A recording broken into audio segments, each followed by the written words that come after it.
I'd like to call on Majid Jafar initially here. And only in my first question, I want to take a look back because I know he's been working very tirelessly to bring this to the forefront as the next generation of business leaders in the region, to put youth unemployment right at the front of the agenda here. I've been covering the issue for 10 years, going back to the Arab Business Council's very aggressive work in 2003, and I remember attending a summit back in Bahrain on this very subject. What has not worked in the time that we've identified the fact that 100 million jobs need to be created in the next 20 years? So we're at the halfway point. You've done a lot of research on this. Have we benchmarked on that 100 million target, which now people suggest needs to be 85 million by the year 2020? Have we created the 15 million jobs or not? But as a society, are we benchmarking real production and real creation of jobs, or have we just gone backward in the first 10 years of this conversation?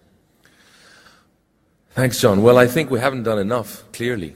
We're going to be at 500 million in this region by 2025, and you talked about the 85 million in the next 10 years. But as Her Majesty made clear, the last couple of years and the transitions we've seen have actually made the problem worse.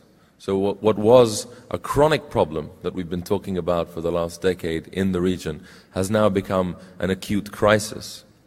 And as our friend Masoud Ahmed of the IMF says, we've spent all the time in the last 2 years looking at the consequences of the so-called Arab Spring, and nothing has been done about the underlying causes. And all the polls that have been run in the region with young people show that that is the number one issue. It's jobs. It was and is even more so the case today. In Egypt, actually, democracy was number 9 on the list of priorities, below the Palestinian-Israeli crisis. A latest poll that was done by Asda in Dubai, that a good paying job is the number one thing that young people in this region want. It is the dignity. It's not from just, voting at a ballot box, and all the debate has been about when is the next election going to come. So we have the global economic crisis. Our own issues couldn't come at a worse time. The US has its own fiscal issues, political issues. Europe's got its debt issues. And we still have raging conflict, of course. Let's not forget about that in Syria. And instability in other places of the world. But we do still need to start looking at the underlying causes. Failure to employ our youth is not just lower growth today, it threatens our tomorrow. And in our region, I think we still do suffer from the main causes of the youth unemployment. The low growth, clogged labor markets, and a mismatch between education and work. Now, the high-level statistics, we keep hearing them. As Her Majesty said, we've been hearing them again and again. So forget about the high-level statistics. I can't imagine what 85 million people is. Let's make it personal. You're 23 years old. You're living in a crowded apartment with your parents and many siblings. You could be in Cairo. You could be in Sana'a, you could be here in Amman.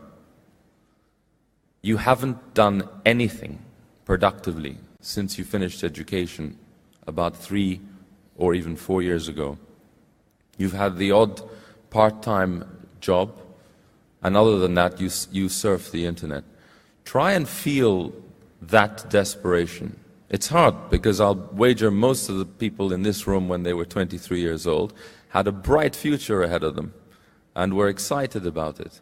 It's very hard to understand, but do try and empathize, because we need to get, as you said, more granular and away from just the high-level numbers. Okay, good. Thank you very much.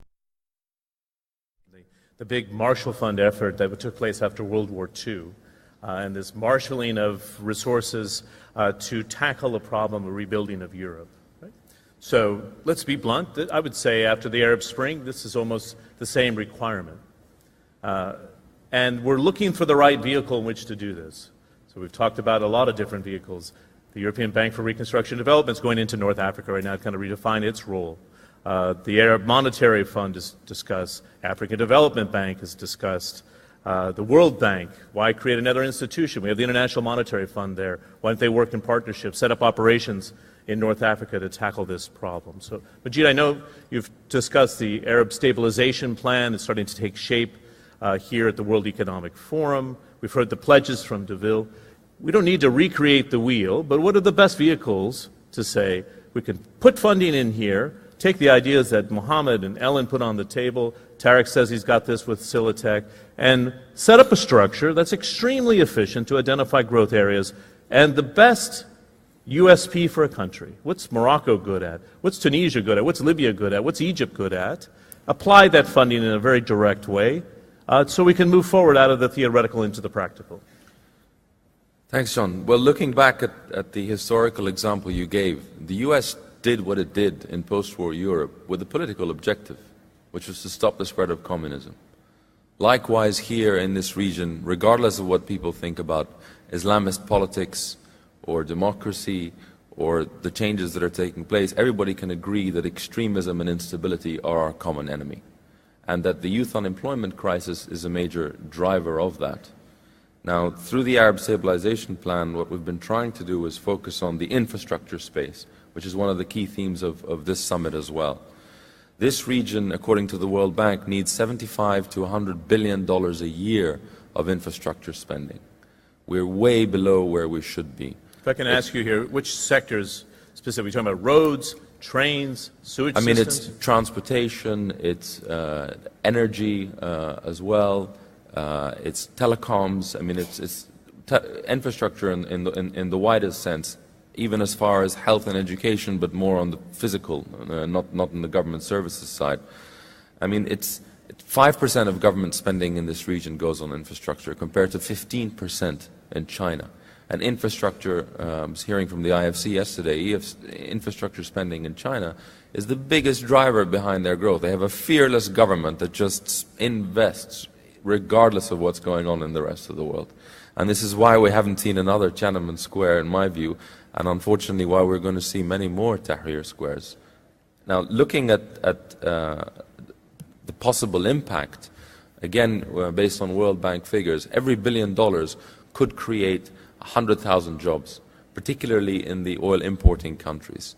So just $100 billion, which is not a large amount, given the financial assets in the region, close to $2 trillion already, and at least as much again in the private sector, we could create 10 million jobs in this region.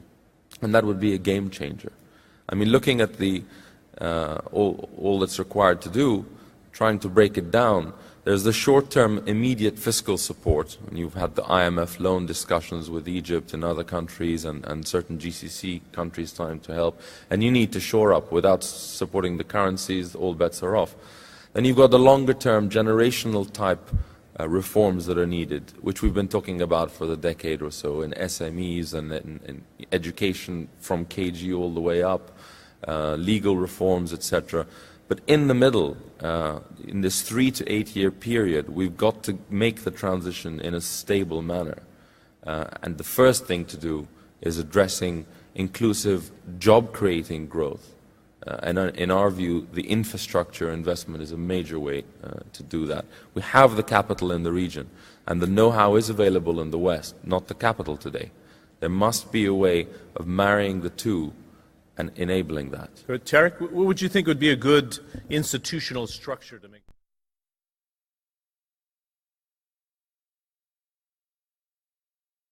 We spend time out in schools. I personally go out to some of the inner city schools in the city where I live and talk to 14-year-olds around what they want to do. And I think, as a woman, as an engineer, and as the CEO of a company, I just really feel it's part of my role to help in that process of continuing that development of women.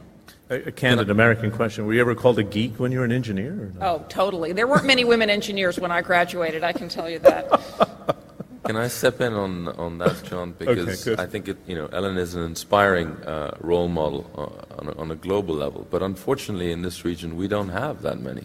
I can't think of one corporate CEO who's not in a family business who is a woman in this region, or even of a national company, a government company.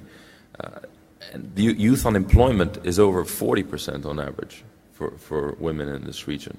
So, and a recent World Bank, very good World Bank report that just came out, I mean, there is improvement, but it's so slow as far as participation that they said it would take 150 years for the MENA region to catch up with global averages, not even Western or developed economies, just global averages of female participation in the workforce. And that's not just a good policy. That's a fundamental economic and social issue.